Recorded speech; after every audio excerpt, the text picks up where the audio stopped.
Good evening, everyone. Thank you to the Bernard E. Mason staff and tenants for coming to this meeting, and to Ms. Carolyn Banks for acting as our host.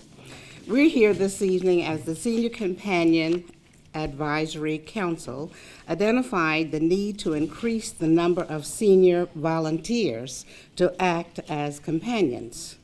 With this assistance, seniors would be allowed to stay in their homes longer while managing whatever diseases they may, as opposed to going to a nursing home or other facility.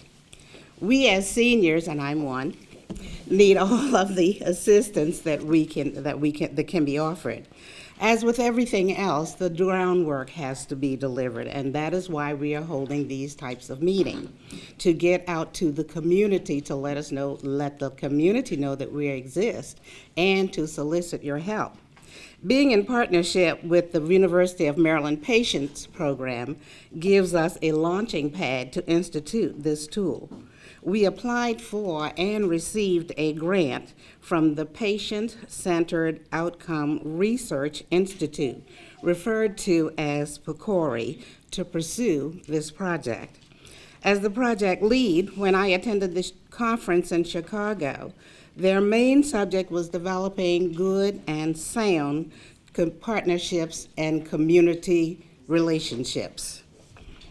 They also encouraged us to maintain momentum for the future of the program. PCORI's vision and mission is to close the gap in getting information to patients and caretakers, etc. In other words, they want more input from the persons who actually need the help, and for the researchers to actually get that assistance to them. We hope that seniors will be inspired to become a senior companion. Moving forward, you will hear more about this partnership and program. At the conclusion of this event, we encourage you to get involved by signing up for the program. On some of these sheets, there is a website for those persons who might be computer savvy. Those who are not, once we are up and running, we will have newsletters that we will distribute to the different facilities. We do need your help in order for this program to move forward, so we encourage you, please, to sign up and become a partner with us. Thank you so much. So it is indeed a pleasure to be here. I have the good fortune that a lot of my job these days is spending time in the community and just listening, really just listening to the questions that people have. And so sometimes I even eavesdrop a little. So I heard one of these fine women was talking about when they're going to get the new computers, right? And why do we want new computers? Because we want to learn something. I teach students in the School of Pharmacy, but my hope is that we continue to learn so that we can make information available to people so that they can be healthier and they can live longer. But sometimes researchers don't really research the right things. Right? Sometimes the questions that they ask don't make any sense to patients, and sometimes they learn something, but it's not really something that most of us find valuable. So my job, and the job of the people who work with me, is to really be out there and hear, what are the questions that you have? You know, as we get older, some of us want to know, what is the best way for me to continue to maintain my balance, right? Like those days of standing on one leg, not so sure about. Sometimes we all get to the point where we start feeling a little depressed. Sometimes we want to know, do I need to do something about it? Is this normal? Is it not normal? And we want questions answered, but not those kind of researchy questions, the ones that we all have, right? So we've been going around and talking with people about what are the important questions. I think a lot of our seniors are afraid of falling. I think a lot of our seniors are afraid about the C word, right? And so one of the studies we're doing is really helping women who are diagnosed with breast cancer figure out what is the best treatment for you, right? And so we don't do experiments where we try to figure out if something works. What we do is we try to take things that work and help you figure out which of the things that work is best for you. Because what you decide may be different than the woman sitting at another table. And so what we want to be able to do is listen to your questions and then work with communities to figure out how do we answer questions that we haven't yet answered. What I love is that during the Obama administration, they started this institute that Ms. Morales referred to. It's called the Patient-Centered Outcomes Research Institute. And it was all about that. It was answering questions that patients had.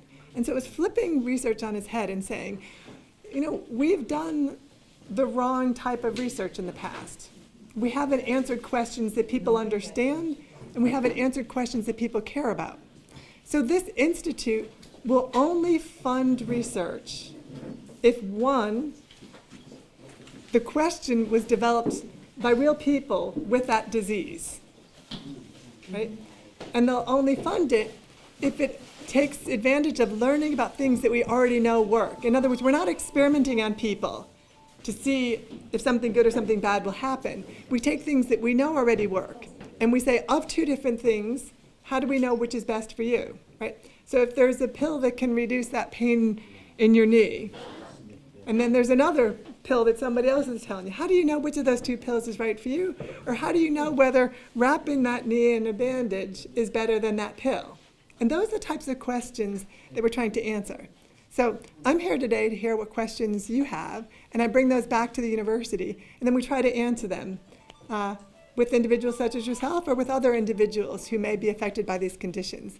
So I'm delighted to be here and to listen and to learn. Gerontology means I study older people. I love the process of aging. I'd like to know more about it. And epidemiology means I'm looking at it from a group perspective. I'm looking at groups of people, populations, countries. I'm not an MD. I don't treat people. I study their data and I try to find out what's good and useful for that. Let me tell you a little bit about a program. You may not know that it's here in Baltimore. For over 20 years, we have a study called the Baltimore Hip Studies.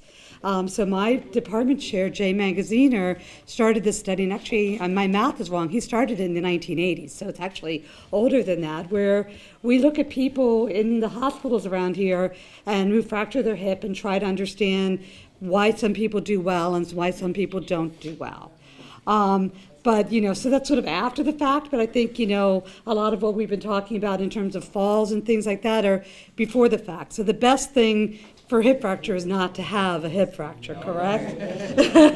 So what do you need to do to prevent a hip fracture? Well, I always say a hip fracture is a combination of bad bones and bad luck, right? So bad bones and bad luck. So unfortunately, when women get older, they go through menopause, which means they naturally lose bones. So that makes your bones more brittle, more frail.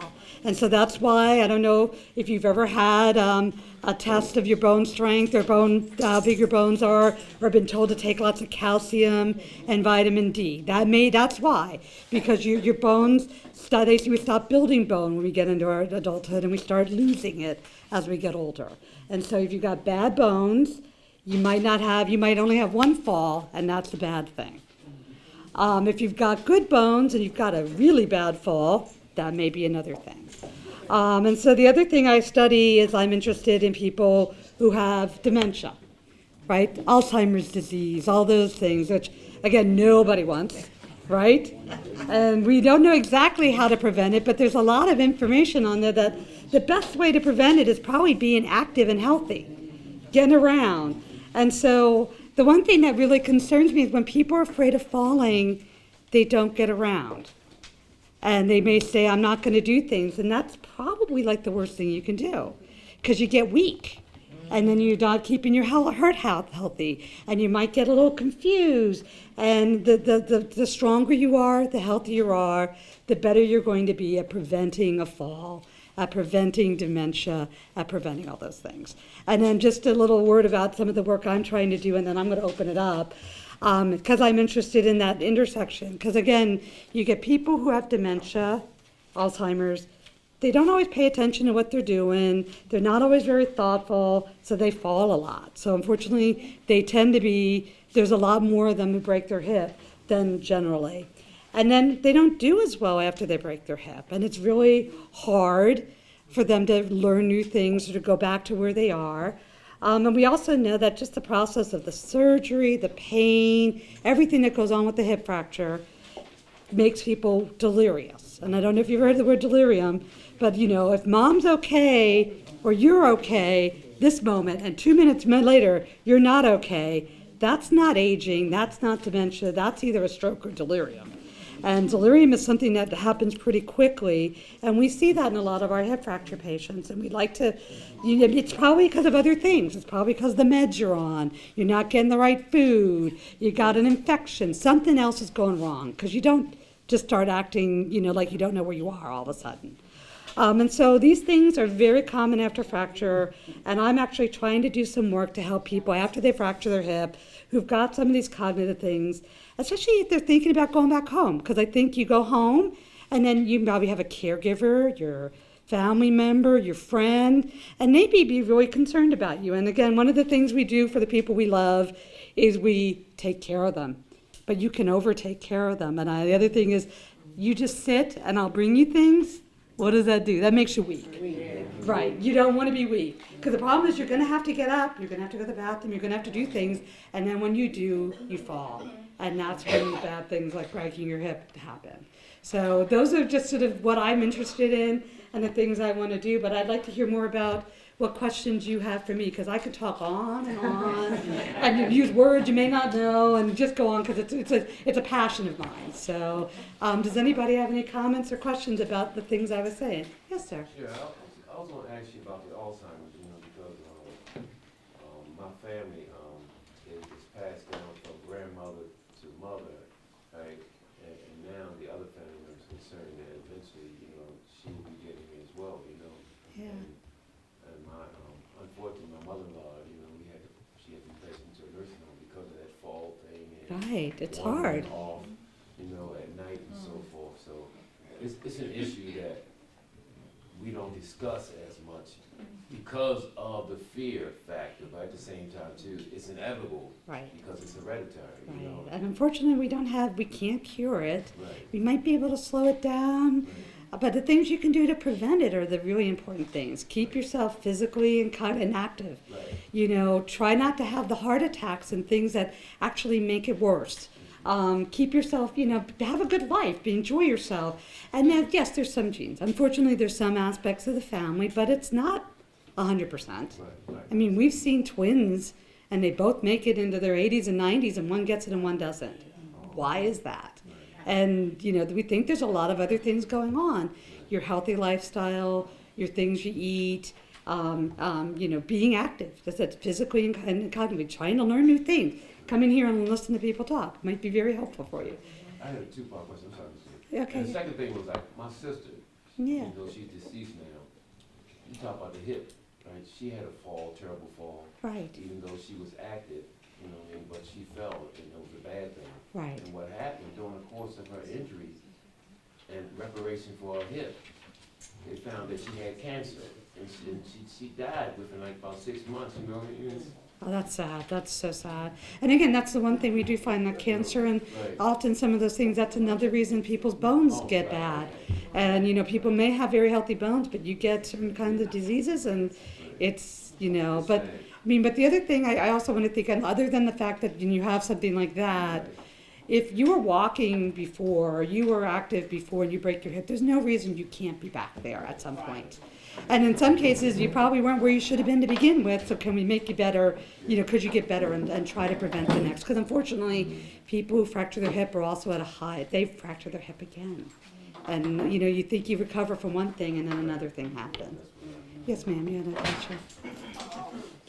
My question is or I should say, why? Why is it that a person with dementia can tell you everything that happened 20, 30 years ago, but can't remember the day that? It's the short-term memory, because all of those things are in there, and it's just why is that they can bring that up so good, but they can't remember? because there are different parts and different things going on in your brain, and the long memories are just sort of there, and they're more solid. I'm trying to explain it, more solidly based. The short things, the learning is what you get with the Alzheimer's. So again, that's very common that people, they remember what they were doing when they're 12 years old, but you ask them what you did 2 minutes ago, they have no idea, or they confuse you. They think you're your daughter, or your sister, or your cousin, and that's unfortunately that is, because your brain can't learn new things, but the things that are in there are still there, and so, and it depends on what aspect of your brain it impacts. I mean, I'm not like a neurologist, I don't understand all those things, but it really depends, because some people have really good memories for older things, some people not so good, and some people get really anxious and mean, and some people are their same old sweet self. And it's, it depends on where it affects your brain, and that's part of how it is, so. If you constantly keep forgetting things, or forgetting where you put things, or forgetting stuff, does that mean that it's time to start worrying about dementia? Yeah, we always say if you forget your keys, that's normal. If you forget what your keys are for, that's not normal. If you try to use your keys to start your coffee maker, may not be exactly what's going on. I forget, we all forget, there's a lot of things. You just have to sort of just be aware, plan, keep things in mind, try to be active, and but again, forgetting, we all forget little things, and that's very common. I mean, the other thing is, think about it, as we go along, we have more and more things. So I always joke, with my 10-year-old, I say, well, it's easy for you to remember. You've only got 10 years. I've got 5 times as many years worth of stuff I'm trying to remember. And I've heard 50 other people's names exactly the same as that name. So I'm going to mess you up. I'm going to call you Ann instead of Amy or something like that. It just happens. Yes, you had your hand up. I'm going through that now, and I asked my doctor about it, and he said to me, he said, well, what the last thing you remember? And I told him I can remember everything that happened in my childhood, but it's things that like if I tell her something right now, I'll forget what I told her. If I do something, I forget where I put stuff. And he told me wasn't nothing wrong with me, but I don't believe it because it's happening more often. Well, and if you're concerned, that's probably the most important thing, that you should get it checked. If you're concerned, you should have somebody double check it. But again, little memory things, little forgetting little things, when other things distract you is fairly common. But really when it becomes problematic, when it interferes with the things you want to do, that's when you should go and double check and see what's going on. Again, we all get a little turned around and lost as we're walking around or whatever, but not remembering how to get back to your home that you've gone to every day for 20 years, that maybe suggests something, there's something wrong. So, but again, think about the things that then you can do to plan. Plan your day so that it doesn't ruin your whole day when you forget where your keys are. So I always put them in the same place because I know I'm going to forget because they're going to be on the shelf somewhere and I'm going to have no idea. So the things you can do. You had your hand up there. Yeah, you mentioned something about bone scan or bone density scan or something. What exactly is that and what's the purpose of it? That's to go and look to see how solid your bones are. And so the idea is, as you get older, if your bones are getting narrower or more frail looking, they've got little maps of them and they can tell you how big your bones are relative to other people in your age and ethnic And or what whatever. age do you recommend that? Usually, for women, especially in their 60s, it's a good idea because you've gone through that menopause and you're starting to see that. Men also, it's very important because unfortunately, the other thing is we've always, when I think of my little hip fracture ladies, I'll say that. And unfortunately, we're seeing more and more men who are fracturing their hip because men are living longer. They're getting into the 70s and 80s, and that's when we see a lot of our fractures. And so we're seeing more and more men, and we actually think in the next 20 years there's going to be as many men a year who fracture their hip as there are women right now, just because more men are living longer. And again, this is, our average age when we see a hip fracture is around 80. So, I mean, it's a problem of our success. We're all living into our 70s, more and more of us are living into our 70s and 80s, and that's when your bones really start to get a little more frail. So, okay, yeah. But again, they can do the scans and they'll look at them and see, does it look like they call it osteoporosis or osteopenia. Osteoporosis means that you're really out there and you probably have pretty brittle bones. And you may not break your hip, but you may fall and you put out your wrist, or you may break your foot. My mother actually broke her foot slamming on the brake because she's a little thing. And that's when we realized that she really needed to be taking like bone medicine. And there are other medicines, like I'll put you the pharmacist, but there are other things that can actually help you build bone, that if you're really bad, that they can do that above and beyond. But again, calcium and vitamin D are really things you do need. And you get vitamin D when you're outside, but when it's raining and you don't want to go outside, you have to sort of think about the things that'll help you with that. Well, what about if your bones are deteriorating? Yeah, if your bones are deteriorating, there are some medicines that'll help build them back up. So not going to bulk you up and make you perfect overnight, but it is a way to stop you from losing more, and it may actually help you regain some of the bone. It's not perfect. We haven't totally reversed aging yet, but we do have some things that can help.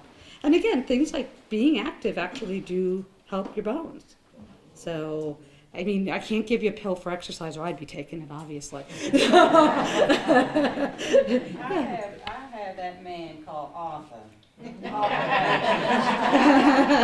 Arthritis, yes. He's in my knee, my right knee, and I can hear him clicking. Oh, mine clicks too.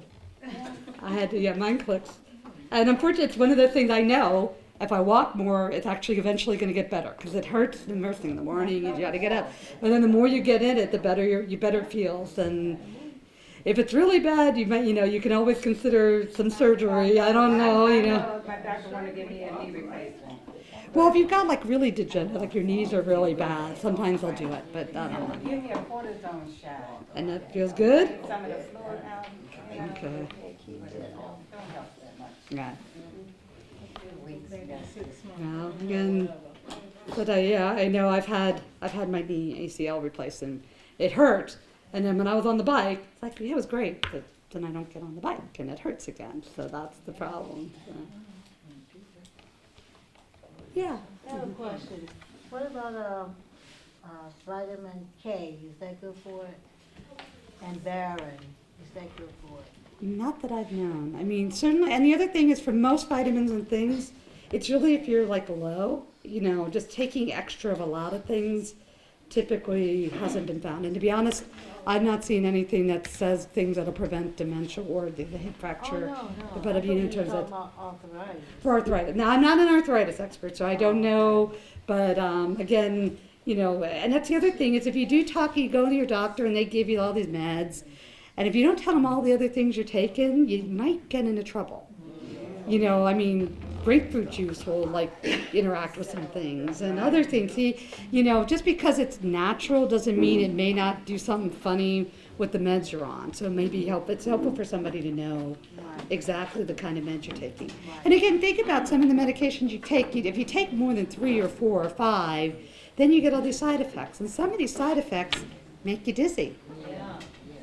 And that, again, if you're concerned about falling, not exactly the thing to be taking. So again, if there's a way, to sort of make sure that the medications you're on are what you should be on and aren't making it worse. Yeah. I have another question. Why is it some women go through menopause and some don't? I think everybody does. It's just a matter of how bad it is and how long it is. So, I'm 67 years old and I never went to menopause. okay. And that's why I wanted to know. Okay, well, most go through something. You at least stop being able to have babies. That's about the thing. But whether or not you've got everything else, there's other things happen, and they happen very different ages and different severities. Yeah. Dementia, as far as what preventive medicine is out there? None. I mean, but the thing is, going to see your doctor to make sure it's not something else is important. So like if you're very low on certain vitamins, like B12 or something, it could be just something else. So that's why we always want people to get a screen, although we don't have anything that totally prevents or reverses it. There are medications out there that if you get it in very early stages may slow the progression. Those are the ones you see advertised. It's not going to totally reverse it. It's not going to stop you from getting worse eventually, but it does seem to slow how badly you do for about a year or two, maybe a little bit longer, depending on the person. And that's the best luck we've had so far. Yeah. So is there any information on why it kills the person eventually? There's a whole lot of reasons. I mean, there's a lot, and again, you're losing a basic. People don't wanna eat. Yeah, they don't want to eat. You end up getting to the point where you can't eat. So a lot of your things that you normally have that are related to your brain affect other parts of your body too. So that's why you sort of start wasting away. And then other things happen also. So, but yeah, what we call unsafe dementia, they can't, not only do they not want to eat, they can't sometimes. They start having swallowing disorders and stuff. It's not a fun topic, so, but, yeah. But they don't know when they're home. No, right. Well, my mother just died away April the 9th of last year, and all her illness filled up on her at one time, and then she got had so much fluid in her body from here over there, and she couldn't talk or nothing. The only one she went around her was my little niece, and that's why she would do rub my little niece arm all day long. And they said she died from her age. But I didn't know you could die from your age. Well, it's not just age, but unfortunately, as we get older, things that go on in our body start failing. And unfortunately, nobody lives past 120. Nobody's ever lived past 120. I think there's one French woman they claim was 122, but nobody lives forever. And unfortunately, things start failing. And as we get older, we tend to have more and more things going together, and that's what does it. About eating, she stopped eating and everything. Right. That's not uncommon. I thought you had a question. I was just curious, if, especially for dementia, Yeah. is there any alternative, anything that anybody could do, even if they even think that it's going to come about? Can they exercise, diet? Diet Is there and exercise anything? is the best. The best work I've seen is on diet and exercise. Well, great, thank you. It is. Diet and exercise to prevent and to help people, keep people happy and keep. And they also talk about these brain games, and I think if you like them, that's good. But the evidence is as good for the physical as it is for the cognitive, and it doesn't hurt anybody to play a Sudoku or a puzzle or that kind of thing. You like it, certainly. Don't try to make yourself do something you don't like. That's not any fun. So find something you like that's a little challenging, that's a little fun, a little social. Other people are actually pretty complicated too. Just interacting with other people is kind of, a brain exercise sometimes. Some people more so than others, but but yeah, again, you have to think about the quality of your life and what you want to do, and just keep doing the things you need to do to keep doing those things. And we can't stop all diseases. It is going to happen for some people, but you want to make the best of what you can do to prevent it or to live with it. And again, unfortunately, Alzheimer's and dementia and a hip fracture are not the best things to have happen, but I know there are people who've managed with very good quality of life, being with the grandchildren, doing the things they like, seeing the flowers, seeing the bird, whatever is your fancy is what you want to keep doing. And that's what you got to do, the things you can to keep doing them. I know. So do what I say, not what I do. But you're talking here on Fat Tuesday, and of course, in my tradition, we have potato donuts and Pennsylvania Dutch. So, fried potato donuts really not the best thing to be eating at all. So, how are we doing on time? By the way, we're good. Does anybody else? Is there anything else that you see out there that us researchers don't see that you really wonder? Why aren't we doing something about that? I can answer because I had a friend and he got the hip replacement, right? Okay. And when he got it, then he started falling a lot, right? Wow. So later on, they found out that the hip replacement was faulty. Right, and that does occasionally occur. And so when we talk about fractures, most of my fractures are somebody fell and hurt themselves. And sometimes they get new hips depending on how bad they are, but most of the time they're just, what I hate to say, pinning them and putting them in place. The replacements are things you get to choose. So you get to choose like a hip replacement or a knee replacement. Now, not much of a choice if you're in a lot of pain. But most of the knees and hips do fairly well, but you have to have somebody who knows what they're doing. And if they don't do a good job, then you've got a problem. But I do know a lot of people who've had the knee and the hip replacements and they are doing well. And I've known one or two that have had some problems. But couldn't they have to detect that early within the person, or? They should, well, I mean, if you've got a good surgeon and they did it right, it should be okay, but things do happen. I mean, sometimes it's a mechanism. I mean, sometimes things break, and it may not be the surgeon, it may be when they manufactured it, there was something wrong, you know, and there may be, there's a trick on putting these in, and a lot of people, when they're putting them in, you know, if you've got bad bones and you're trying to put something on a bad bone, you've got to be really tricky about how you're making sure it doesn't fall out or move or do things like that. And then you've got to make sure it's even. Because we've occasionally had people that afterwards, one side's a little different, which makes it harder for walk, which is probably makes them more likely to fall. So, again, you got to have a good surgeon, you got to have good care, and, you know, unfortunately, sometimes you got to have good luck. So, yeah. I have a question that y'all might get research. I have a bracket in my ankle, right? Mm-hmm. And it's been since 2002. Okay. And now when they x-ray it, it's starting to bend.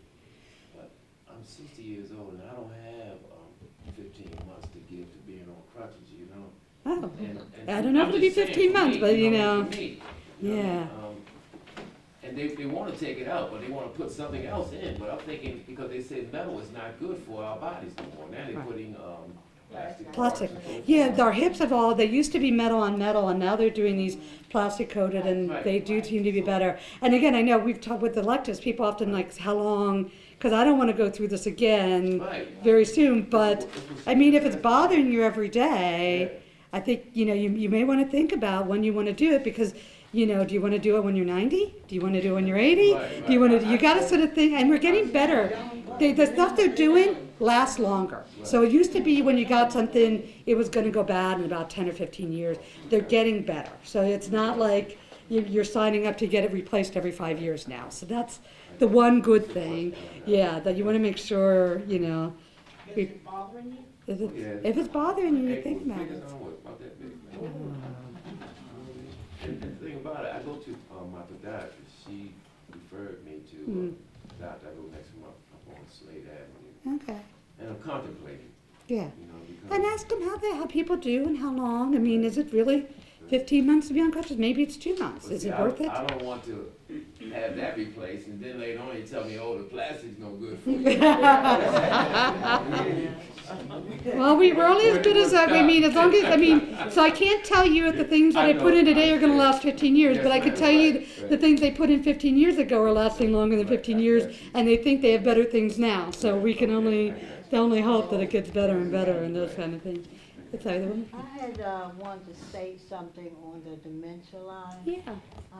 My insurance had ran out and I wasn't taking my medication for 30 days. And within, I guess, a week of not taking it, I was forgetting a lot. And when I went to my doctor, my PC, my primary care Yeah. physician, she told me it was the medicine I take to make me go to the bathroom. If I stopped taking it, it would give me the symptoms of dementia, and it happened to me for a That- whole week. That's what they would call it, Actually, the delirium. young lady over there had stopped me. I was in the mailroom, did not know where I was, what happened, and I was 57 Right.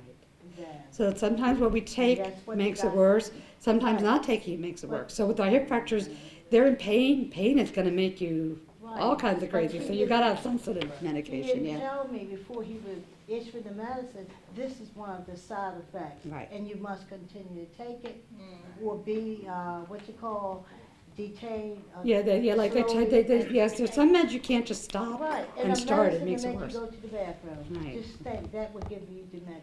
Right, right. So, think about it. That's why, again, it's always very important to look at all your meds Pamphlets and now. do them at your time. I mean, it's hard to follow. I mean, you know, you have these little schedules, and you're supposed to take 2 here, 1 before, 1 after you eat, 1 here, 1 there. And some of them you're okay if you skip, but some of them you're not. And it might be helpful to check with your doctor about which things, well, I may have some problems here. What thing could I maybe skip, you know?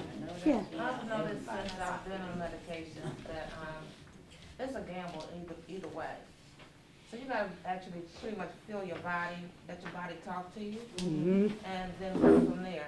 Because I know my doctor, for instance, gave me 1 extra pill, and I refused to take this 1 pill. the pills I was taking was fine, so why give me something else that's even more milligrams? You see what I'm saying? You have to me, this is only me, feel your own body, feel what's good for you, and go for it. And then keep in mind some of the longer term things. Because the one thing, like for example, when you have high blood pressure, you don't always know it.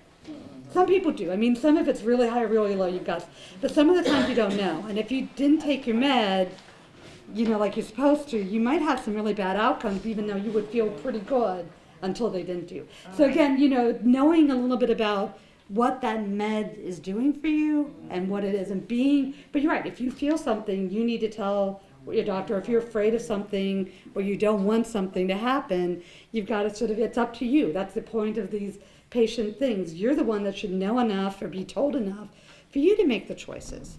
So that you would say, well, wait, I'd rather not go to the bathroom as much and not have a memory problem, or I'd rather, you know, make sure I don't have a heart attack than, you know, have this problem. So those are the kinds of things, but only you can decide what's important to you, right? I mean, I don't need to be a marathon runner, but I certainly would be upset if I couldn't get up and down and, you know, play with my kids and do things like that. So everybody's got to have their own little thing about what they really want to make sure everything's going okay. One of the things that I know, and there are folks that recognize me, I haven't changed a lot, huh? No. My body has.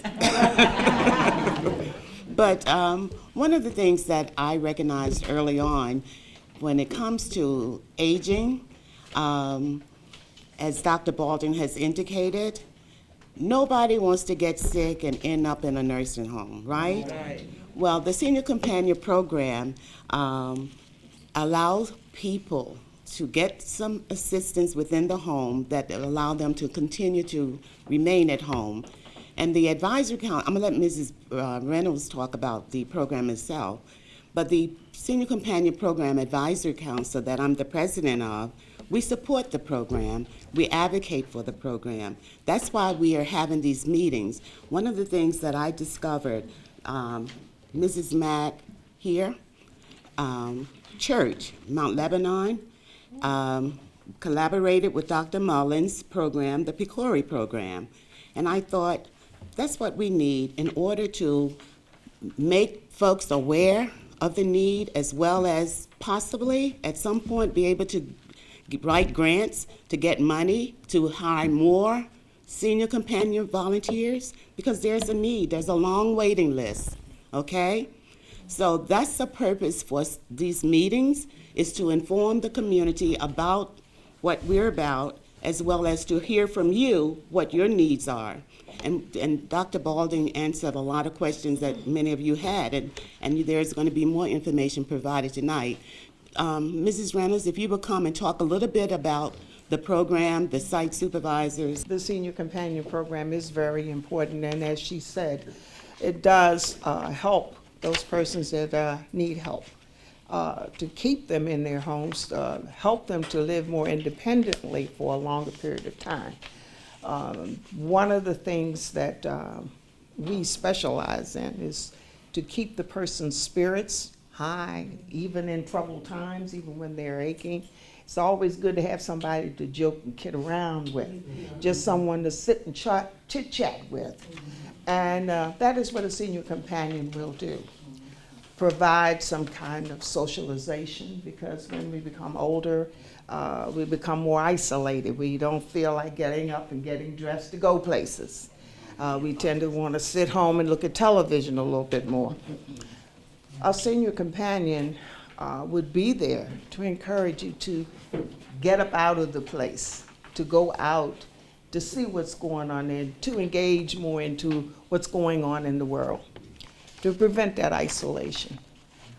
One thing that we found that when you do have someone that takes an interest in you, you have less time to be focusing on how many problems you got.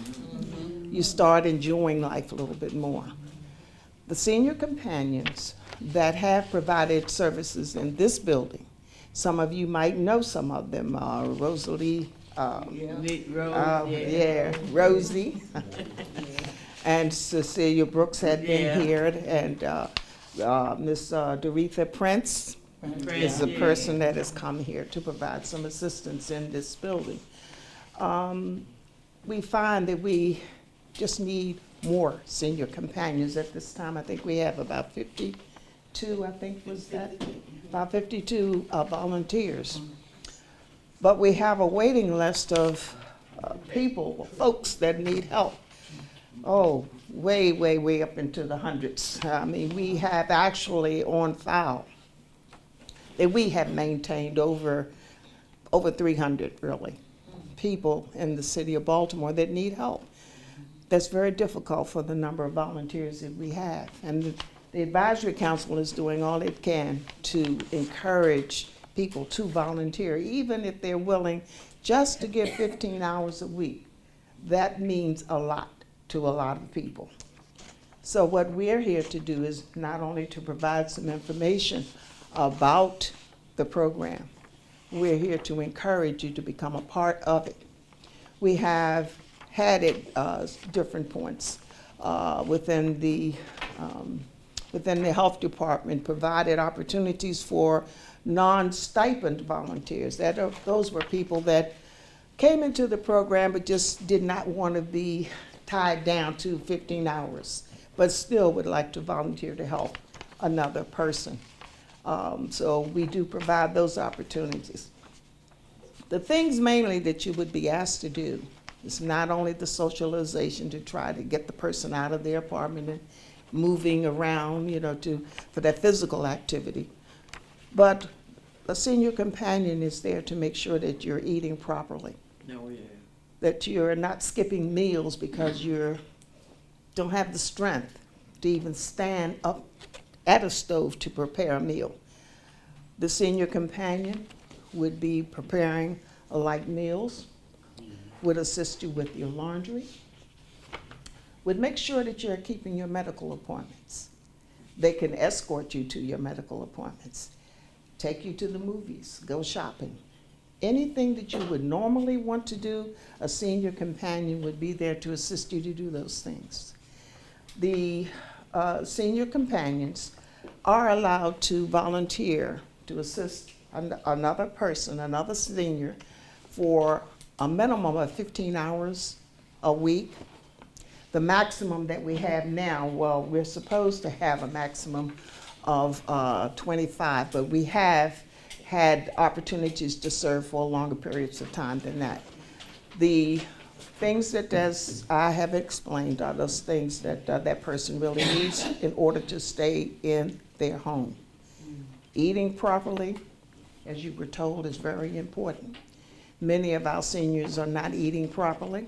They are not going to the store, marketing in the way that they should. They're buying a lot of fast food stuff so that they don't have to cook. But a senior companion is there to assist you, not to do everything for you. As she had said, it's very important that you stay active yourself. So what the senior companion will do is to assist you so that you function more independently. And I'm hoping that you will think about it. Carolyn Banks is the person who's the station supervisor here. And if any one of you are interested in becoming a senior companion, would like to even talk one-on-one with someone from the program, there's a telephone number that we can give you. You can call the Senior Companion Program office and speak with someone about the program.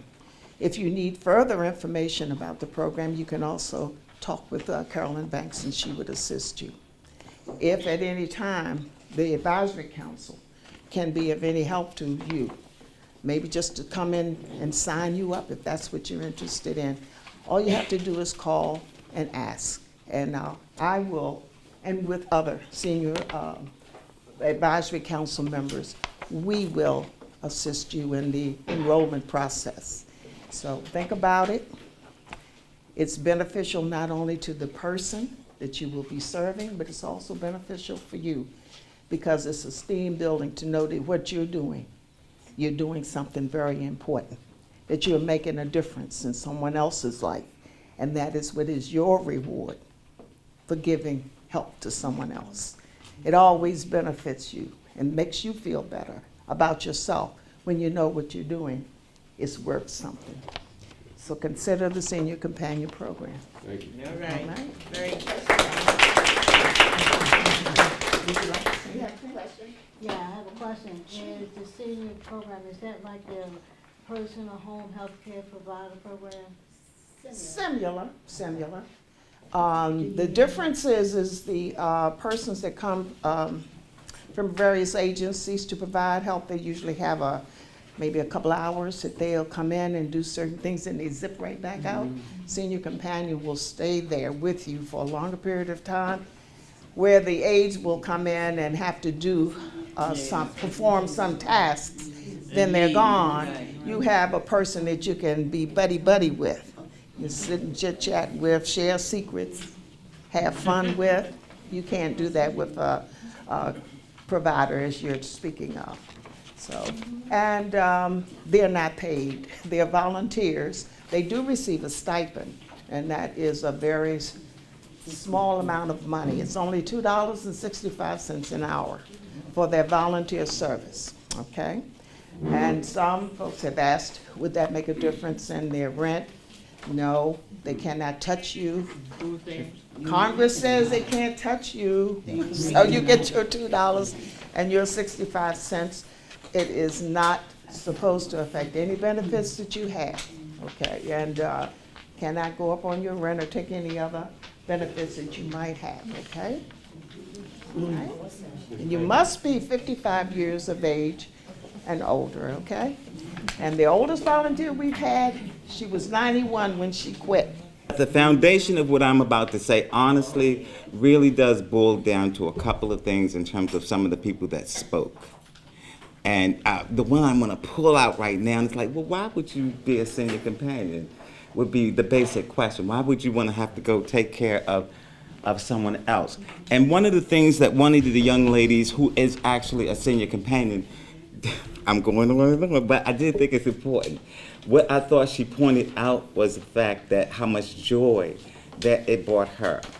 To go and help and assist someone else, it brought her joy. And she wasn't getting paid. So, and she spent time with it. And so really, I hope that you all kind of hear that little frequency level, because it is a motivator and it will assist you in your whole process. That's the first thing. The second thing that I would really love to be able to, I'm not going to do it because I don't have time. But I will say this, one of the other things that the program does bring, you know, as a kind of like a partnership in a sense, that's one of my jobs. And again, you can pick this information up later to get the bottom line. And for the most part, the senior companion program, thank you, is supported by the University of Maryland and the Center for Mind and Esteem Development. So like the University of Maryland is responsible for basically bringing you all basic information. That's number one. But see, here's the other hit. I hate to do that though, but it's true. But the other hit is, but when the patients program asks, well, are you dealing with this issue or are you dealing with that issue? It's a partnership. And so if the patients program and senior companions program is able to give you something, and let me tell you what they're going to give you, I think that it's at least something to consider. Okay, and so let me go move on. Cause please, somebody cut me off. Please cut me off if I go too long. The other thing that I wanted us to remember and keep in the forefront of our minds as we do get older, because I thought I was immortal and would never get old until one of those little aches came. No, this was serious. And I'm realizing that I am getting a lot older. There are elements that I know that I need to put in place. Let me tell you something. Let me just say it, because I can't go through any stories. The one thing that I want you to hear is I'll say, yes, ma'am, what are you doing on a regular basis to empower yourself? Right? Because let me say this and hear it. A lot of even the complications, whether it's a fall or whether it's a relationship situation or a mental thing, usually falls to the self-esteem, if you think about it. How do you handle situations and circumstances? Look at the self-esteem. Think about it. Ask, well, how many people want to hang around her? I'm curious. But the reason I wanted to say it was because a lot of us don't, I could just pull this book, and please, this is not about my book. People, this is not about my book, this is just about the basic concept in the book. And I'm saying to you, please, please, please, on a regular basis, get in the mirror and reaffirm your power. Now, what does that mean? Can somebody? I said no question. Let me tell you what it means. When you are reaffirming your power on a regular basis, right? For example, I could say, if I'm in the mirror on a regular basis saying, I am powerful, I am spiritually, mentally, and physically strong enough to overcome my life challenges in order to fulfill my purpose and achieve my deepest goals and desires. I am powerful enough to achieve the love, joy, peace, and great riches that I truly desire and deserve. So it's a whole script. So when you sign up for the program, it's not just one thing, it's several things. And my piece is to thank you. Okay, but my basic piece is to bring the personal and professional development aspect and to also bring a web platform that supports you, and whether it's your diet, whether it's your health, whether it, I mean, you see this? I know that, but see, these are the elements that we need to start doing for ourselves on a regular basis if we're going to really be able to continue on and survive. Thank you. Thank you.